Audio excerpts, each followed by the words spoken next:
Tema 2C, Pembelajaran 4. Assalamualaikum anak ustazah. Semoga kita semua sehat walafiat ya nak, dan selalu dalam lindungan Allah Subhanahu wa ta'ala. Sebelum melanjutkan pelajaran kita hari ini, seperti biasa kita berdoa dulu yuk. Bismillahirrahmanirrahim. Rabbi zidni ilma warzuqni fahma waj'alni minas solihin. Amin. Baiklah anak ustazah, hari ini kita belajar tentang daerah asal. Masing-masing kita ada yang berasal dari Riau, Padang, Medan, Maluku, dan Manado. Walau berbeda daerah asal, kita harus saling menghargai. Masing-masing daerah memiliki adat dan kebiasaan yang berbeda, seperti dalam hal pakaian. Berikut adalah pakaian adat dari Riau. Dan ini pakaian adat dari Medan. Dan yang ini pakaian adat dari Maluku. Kalau yang ini pakaian adat dari Manado. Materi selanjutnya tentang jual beli. Yuk kita simak video berikut.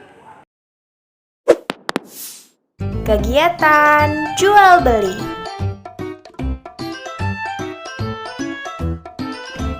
Teman-teman semua, tahukah kamu apa itu jual beli?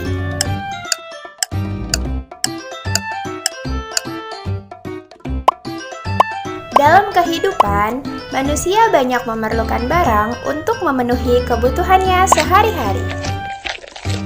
Misalnya, kita butuh sayuran untuk kita makan sehari-hari agar menjadi sehat.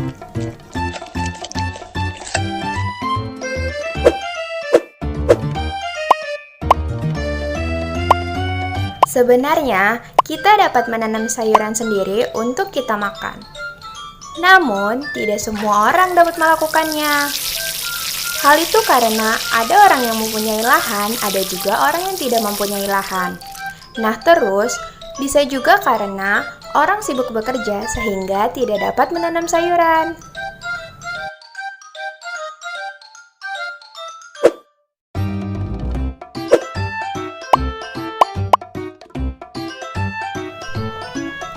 Nah, keterbatasan itulah yang membuat kita perlu orang lain. Dengan begitu, orang dapat jual beli untuk memenuhi kebutuhannya. Jadi, pengertian jual beli adalah kegiatan untuk mendapatkan barang di mana barang tersebut harus ditukar dengan sejumlah uang. Nah, jumlah uangnya harus sesuai dengan harga barang yang disepakati oleh penjual dan pembeli. Terus, bagaimana bisa terjadinya jual beli?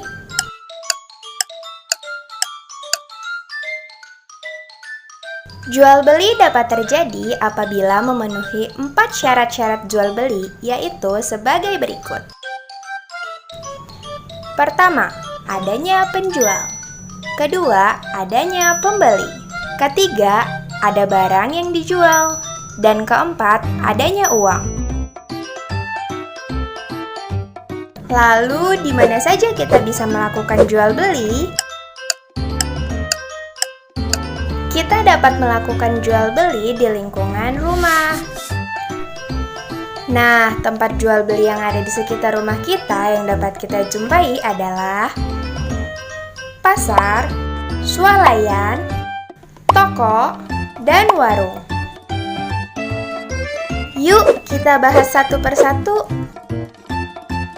Yang pertama, pasar. Pasar merupakan tempat bertemunya penjual dan pembeli dari segala penjuru. Barang yang dijual di pasar adalah kebutuhan sehari-hari. Misalnya, beras, minyak, telur, sayuran, buah-buahan, dan pakaian. Pasar ada 2 jenis, pasar tradisional dan pasar modern. Yang kedua, swalayan. Swalayan dekat rumah biasanya kita kenal dengan minimarket. Swalayan ini merupakan tempat berbelanja modern di mana harga tidak bisa ditawar lagi. Misalnya Alfamart, Indomart, Alfamidi, dan masih banyak lagi macamnya. Yang ketiga, toko. Toko merupakan tempat jual beli yang tempatnya lebih menyediakan berbagai macam barang-barang.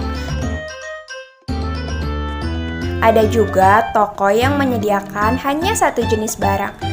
Misalnya, toko alat-alat listrik, toko alat-alat tulis, toko kue, dan toko pakaian. Dan yang terakhir adalah warung. Nah, kalau warung merupakan tempat jual beli yang paling dekat dengan rumah kita. Di warung biasanya tersedia barang kebutuhan sehari-hari, misalnya seperti beras, terigu, minyak, dan sayuran. Nah, di warung juga tersedia jajanan, ada jajanan makanan, jajanan minuman, dan lain-lain. Selanjutnya, kita akan lihat satu contoh kegiatan jual beli di lingkungan rumah, yaitu di warung. Ibu Santi sedang mencuci piring, akan tetapi sabunnya habis. Lalu, Ibu Santi menyuruh Santi untuk membeli sabun. Santi segera membeli sabun. Ia membelinya di warung yang di dekat rumahnya. Ternyata warung itu memudahkan Santi dan ibunya untuk membeli barang-barang kebutuhan. Oke teman-teman semua, jadi seperti itulah jual beli, yaitu merupakan kegiatan untuk mendapatkan barang. Syarat terjadinya jual beli yaitu adanya penjual, pembeli, barang yang dijual, dan uang. Kita bisa melakukan kegiatan jual beli di lingkungan rumah.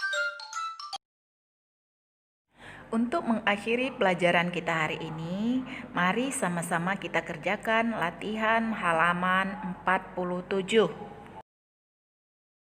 Mari kita tutup pembelajaran kita hari ini dengan sama-sama mengucapkan hamdalah, alhamdulillahirabbil alamin.